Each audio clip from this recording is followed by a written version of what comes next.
that are organic are eaten up by the bacteria. So what comes out is a much less solid. Half or more of the solids are destroyed. Probably close to 85% of the solids are destroyed in the digestion process. Yeah, you still have the fiber. You still have to dump some of it then. Well, it goes back into the lagoon system. Well, what we're proposing with the Newchester digestion facility, and if we did one in another location, is we will scrub the H2S, the sulfur, out of the gas. So it's actually kind of ironic because at the dairy we're going to be making it an odorless gas. In order to put it into the pipeline, we have to put mercaptan in, which is the stuff that smells like rotten eggs, right? So we take it all out, and then we put some back in. So the composition of what goes into the Newchester lagoon system is now free of that odor. You still have the ammonia smell, but the ammonia smell evaporates much quicker than the rotten egg smell from the sulfur. So as it's field applied, it should have less of an environmental and neighborhood impact in terms of odor as they regularly field apply it, inject it. However, they're going to continue to use it as a fertilizer. It doesn't degrade the nutrient content of the liquid as a fertilizer. All of the nutrient content is still there. You're just taking away, we're killing a bunch of the pathogens through the heating process, and we're scrubbing out the odor. So from an environmental standpoint, it smells less and it has less impact. It has less phosphate. Has most, as I said, most of the pathogens are killed through the heating process. So it's a better field applicant than just the raw manure. But basically it's a gallon in, gallon out. Yeah. So a gallon comes in, we might take 1%, out in water vapor, but a gallon in is basically a gallon out. You don't destroy gallons of liquid. We're destroying the solids that's in it. Right. That's what the bugs eat to make the gas. Where does the sulfur go? Well, we capture it. Yeah, we capture it. We capture it in a liquid form that's taken. Is it hydrogen sulfide? In liquid form, it's ammonium sulfate in liquid form, and it's taken off site, and the ammonium sulfate is processed out of the liquid. But it doesn't go into the air to make smell and actually hydrogen sulfide is a pollutant. So we capture it in a more confined, concentrated liquid, which then we replace on a regular basis. Have there been any studies on explosive range?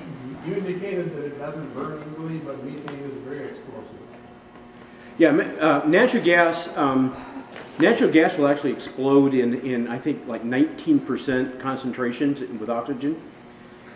The one thing you have with biogas is even if it comes into an environment with oxygen, you actually also have this carbon dioxide that's actually heavier than oxygen. And so as it comes out, you have a mix of oxygen and carbon dioxide. It will burn in the presence of flames and sparks, but it doesn't go boom like pure natural gas. Have you been watching television? People lighting up their water coming out of their tap, so full of methane? If you have pure methane coming out of anything, and if you put a lighter up to it, it'll burn or go boom depending on the concentration of the methane and oxygen around it. You can light, I don't want to get you wrong, you can light this gas, but you're going to have to put a flame up to it to do it. Yes, ma'am. So you said you already talked to the county and they're giving you approvals for the county road? Yeah, they have a process. You talked at the very beginning about public good, Mm-hmm. and I see some of the public good through the environment, but I really see this as a money-making proposition for you folks and for Brakebush. And absolutely. Can I just finish? Sure. And some of the people who are on the town roads who will get some cash out of there. Does the county get any tax benefit out of that? Does the town get any tax benefit? It seems to me that, now New Chester is in Adams County, right? So maybe Adams County is getting some benefit, Brakebush is getting benefit, you're getting benefit, but I don't see where my public good is coming from, and I really, I want to know about that. That's important to me. And I also live on Highway A. I'm hoping you're going on the opposite side of the fiber optic, because we've already had our funding in class center. But I'm also kind of concerned about how many easements I'm going to have on mine when we commence to sell our property. And I hate those signs. We already have a fiber optic clock on Parks on our property, and we have several of those poles. And if they're already an eyesore, it's a small thing, but I don't want another one of those on our property. I tell you, we could probably put the pole off your property someplace. We just have to have, the maximum length between poles is 1,500 feet, so we can have more of them and we can stagger them off your property. We won't know that till the route is finalized and surveyed. But to answer your question, a pipeline is personal property. So in the real estate tax world in Wisconsin, unless there's some local personal property, and there isn't in Marquette County or Adams County, real estate is based on the real property value. So structures, not land, but structures have a property tax. This is personal property because it's removable, and so there's no property tax on the pipeline. No, I don't mean that. I mean, someone looking to purchase the property, and they're looking at all these easements from this person and that person. Now that your money-making operation can put a pipeline across my property and have an automatic easement, can't anybody come along at any time and for any purpose? The phone line, I get telephone service. The electric line, I get electricity. The fiber optic, I get internet. So I'm getting some public good out of these other things that run across my property. But this, I'm not getting. No, well, actually you are, because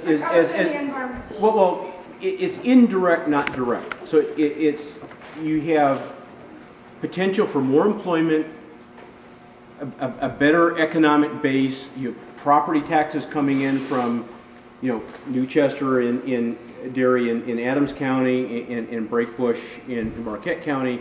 So it's not direct for you, but there's an indirect public good in we're expanding the economic flow of money within the area, which impacts jobs all over the area. In theory, but you said you're going to employ maybe 2 guys, and so that's the extent of the employment. Well, other than the construction jobs, yeah. We have 40 or 50 construction jobs. You got probably 2 people on a full-time basis. Yeah, well, I don't know if anybody in the town works for my goals, so, that's kind of a mood issue. And I know you're trying so hard to sell it on that level, but it doesn't really filter down to me as a town of Westfield resident. I'm not getting any benefit at all. I think our benefit comes from Brakebush. Brakebush hires, what, 800? 900 some people. A lot of those live in our county. And they shop. And they shop in our county, and they read the newspaper in our county. And they pay property taxes too. Pay property taxes in our county, and that's our benefit. And how many more people will they hire? Keeping the money local, that's right. How many more now? Thank you for that. Carl told me they had 983. Yep. What agency will govern or be the watchdog once this is in place? The Public Service Commission, we have anytime there's construction around the pipeline, we report that to the Public Service Commission. Once a year, we provide them a report, an inspection report. They can come out anytime and inspect us. They will inspect us throughout the construction process. They are the oversight agency for how we build and operate the pipeline, is the Public Service Commission. And then the federal U.S. Department of Transportation. But Are you going to debate the state or federal government providing any financing into this or any money No. project? No.